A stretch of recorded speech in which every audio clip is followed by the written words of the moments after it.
sponsors, so it has to be interesting. Packets don't lie. Detection and response. May I please welcome Mr. Siddhartha Mutanti, Chief Solutions Architect from Spire Solutions, to join us on stage.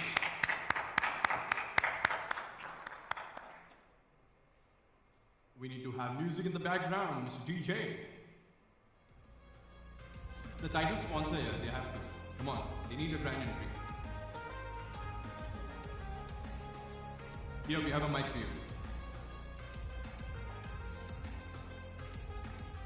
Let's hear from Mr. Siddhartha once more, people. Thank you so much.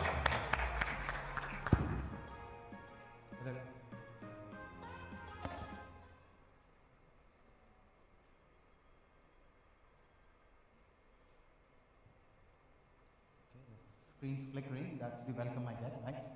Good afternoon, ladies and gentlemen. It's such a pleasure to be here. It's a real privilege because I see an august gathering of really good speakers that I've had the pleasure of witnessing on the days before. So I'm really honored to be here, and of course representing Spire and GEC Media. Thank you for this wonderful opportunity. Well, my name is Sid, and I represent Spire Solutions as the Chief Solutions Architect. So in my capacity as the Chief Solutions Architect, I get the privilege of speaking to many security leaders almost on a daily basis from many different countries, 15 to 20 different countries. And this set of leaders come from various industry verticals. Could be BFSI, could be government, defense, the oil industry, and any other industry that you could think about. In addition to this, I also get to interact with a lot of leadership from CIOs, CTOs, CISOs, etc. So during the course of interactions, I always get to hear from them. Said, we've invested in a lot of good security solutions. We've got excellent detection response teams that we've got in place. But hey, we always feel there can be better visibility. There can always be better detection. There can always be better response capabilities. So, despite having such wonderful technology solutions, they always have these challenges. So it made me wonder, hey, why can't we have simple detection response for that many complex technology solutions? So sometimes you've got to take a step back and see the larger picture and understand how can we get back to the basics, the fundamentals. So when it comes to cybersecurity and network security, there can be nothing more basic than packets. And we all know that packets don't lie. And anybody who's into cybersecurity, they would have started with Wireshark, and that was synonymous with Wireshark. Hence, the name of the title, Packets Don't Lie. And I remember last year, GEC Media had cut an amazing tribute to all the frontline workers. And I remember that went very viral. So this is a little tribute to all the cybersecurity experts and IT experts, where we have with the lockdown, you will have some time to rest, so that's what people think. And he says, I work in cybersecurity, and then he gets a warm hug. So I'm sure all of you can feel the same. So I would like to honor all you cybersecurity experts who are the front line protecting your organizations. Can I have a round of applause for all the wonderful cybersecurity experts who've been guarding the enterprises, and you are the ones who are not known to the people outside. So I know, and everyone's excited for the second half of the evening, the gala dinner and the award ceremony. So please hang on for a little more time before we get started. So my premise today is network data wasn't made for security investigations. And why do I say that? Let me give you a bunch of examples here. So these are complex screenshots that all of your technologies will have, looking at various network protocols such as FTP, SMTP, PCAP, host, very, very basic. Well, we've seen these over the course of years, but are they really useful for security investigations or not is a question we can ask ourselves. But we all know the answer, they're not. So, is there anybody who disagree when I say network security wasn't made, network data wasn't made for security investigations? I'm assuming none, so let's move on. So, despite the fact that we have evolved in network security protocols, these set of protocols have never really helped so much as we would have wanted in our security investigations. Now, if we go back to the basics and start dissecting these packets like this and understand the anatomy of various attacks, now this is often a challenge with the blue team. Now, where they take almost 3 to 4 months, maybe 5 months to actually know that there is an attacker in the network. Now, these facts have not been created by me. These have come from no less than the FireEye team itself. So, if you map the investigations on the micro-attack framework, which looks at everything from initial access through the exfiltration stage, and then you know that investigations can start anywhere from where the attack is beginning and the attacker is propagating across the network, you would take anywhere close to 78 days. This is again, like I mentioned, I've seen much larger numbers. This is more of a traditional, more nominal number that I can put here. So, are you really willing to have 78 days in your network when an attacker is propagating across? So, it leaves a large threat window across your enterprise. So, how can we actually help? Why does it take 78 days for an attacker to traverse across the network? So, I'll give you a couple of examples again, looking at the facts that they have 78 days.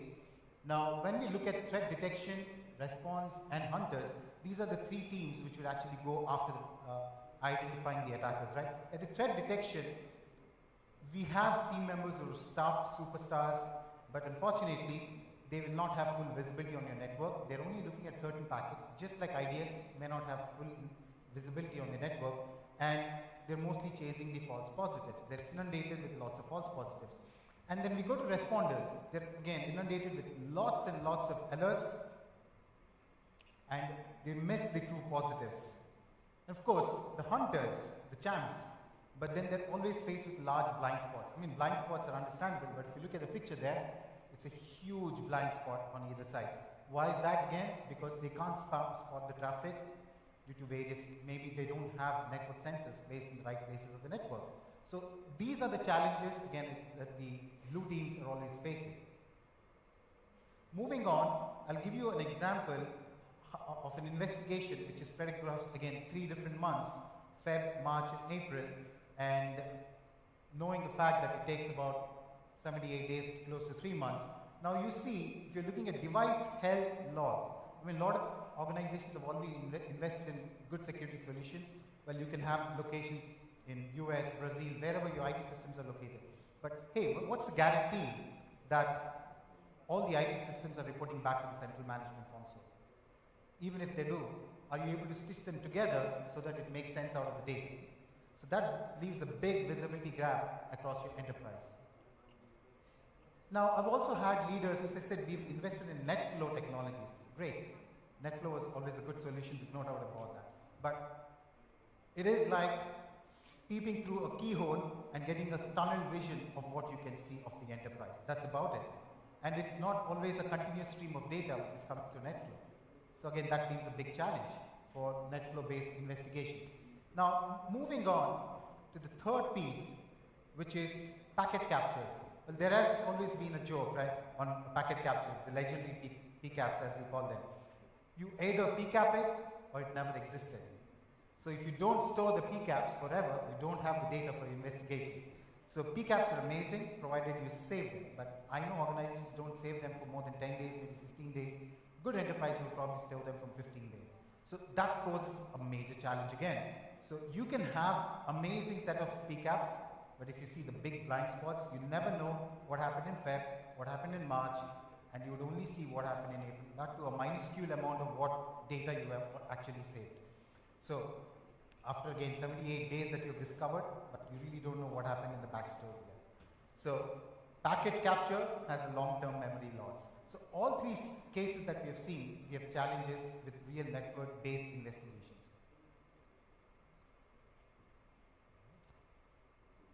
Now, it looks pretty jazzy, but I just want to quickly go through this. Going back to the micro-attack framework and seeing the attack go through the various stages of the TTPs, tactics, techniques, and procedures, you see here, right from the initial access to exfiltration, you can see spear phishing attacks, you can see download executions, you can see bypassing of user access control, credentials harvesting. These are the various techniques that you're seeing here, right? But how can we help you here is anatomizing the packets with Corelight, because Corelight is a gold standard when it comes to understanding network packets and helping you dissect information with the most enriched data formats for security investigations. So if you were to see an attacker traverse through the initial access, through the exfiltration stage, you can get a whole bunch of logs like SMTP logs, DNS logs, connection logs, file logs, Kerberos logs. So all these logs will be security rich for your investigation teams to go back and help in the investigation.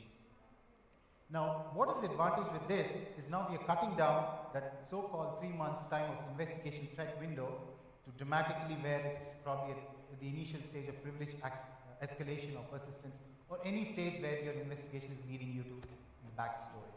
So this is how we've seen great help to organizations improve their forensics capability, improve their investigation capability, incident response capability, etc. Now, I'll give a couple of examples also how we can look at various log formats.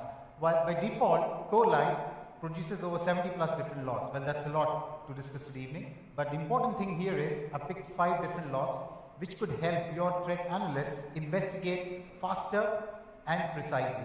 Beginning with the connection log, for example, each of these logs have a unique identifier.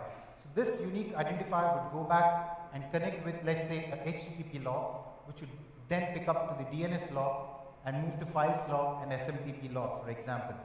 So this way, I'm able to investigate, stitch the logs across the enterprise and ensure that I'm looking at one set of logs and help my investigation faster and better.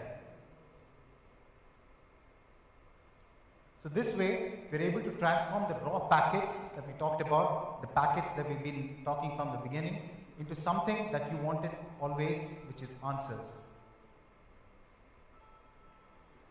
Another superb example is this, which is right here, where we see a lot of attacks, complicated attacks, especially in this current situation, such as DNS tunneling attacks, a very complicated attack. But if you see the diagram 2, it talks about a sample log which is captured by a server, DNS server, very basic looking log. As you look at a sample Corelight DNS log, it gives you a full content response to the DNS query. So this is what I call enriched data log, which will help you identify complicated attacks at the network level itself. Why is this important? Because there's almost no attack where an attacker would not traverse across the network. Is there anybody who would disagree? I'm happy to discuss more in detail, because more often than not, there is never an attack which would not touch the network. So when you're traversing the attack, when you're traversing the network as an attacker, you have to touch something. And these are the logs which would pick up and help you investigate faster and better. Now, how can we make this better in terms of visibility, detection, response, and come up with hunting capabilities and have the best sort of analytics for the executive leadership? So, you can do that with Gigamon, Corelight, and Elastic. I'll give you a quick walkthrough of how we can build a solid architecture of visibility, hunting, and analytics, beginning with Corelight, which again has come from the legendary open source NDR platform, which is Bro, and later this is the commercial edition, and Zeek is the set of logs. Now, Corelight as an NDR technology can be deployed as cloud sensor, physical sensor, software sensor, virtual sensor, and we recommend a strong visibility technology such as Gigamon, which is for packet broker, or you can tap these span ports and feed the data, network-based data into your sensors. Or if you're a cloud-ready organization, you could feed data through AWS, Azure, GCP, whichever is your mode of data, cloud. And you can also have your environment-specific data. This could be whitelist, blacklist, whatever your team has already been using for investigations. These could be updates, codes, any CMDP data. Feed that into the NDR technology. And you can also put your threat intelligence feeds. These could be open source technologies, OSINT, or it could be your commercial feeds, such as Digital Shadows, Group ID, CrowdStrike, NIST, emerging threats, Proofpoint, any of those wonderful technologies you might already have. And the output of this is pretty rich. You would have Zeek logs, which are the ultimate when it comes to security investigations based on network logs. So Zeek logs, alerts, would feed into your data lakes. These could be like Elastic, or you've got Splunk, XW, whichever technology that you might have. And a Corelight enterprise would come inbuilt with Zeek and Suricata. Suricata again is gold standard when it comes to open source IDS. So you've got fantastic detection response capabilities here, great IDS here, and you're building everything into your data lake. So your investigation is going phenomenal now. Your analysts are also analyzing the output of those files which are coming from the network. Now you can have open source tools, or you can leverage VirusTotal, Lastline, whichever wonderful technologies that you have, and do the file-based analysis which are coming out of the NDR solution. Now, you might want to take this detection response to another level and say, hey, I've already seen the network detection and response. I want to add the endpoint capabilities as well. So bring in your endpoint detection and response capabilities into this, and hey, you have a complete, comprehensive detection and response capabilities into one solid technology platform. So I'll end my presentation with this, a question for all of you on a light humorous note. That's what Karan had mentioned. So the guy enters the room and he sees it's on fire. You can imagine how many evenings you have spent, or the nights in the data centers trying to fix or stop the attackers in their tracks. And he sees AI, ML, blockchain there under duress. I'm sure a lot of CISOs would have gone through this. But what does he do? He walks away with Zeek logs, because this is the ultimate gold standard. So Zeek and ye shall find. Thank you very much.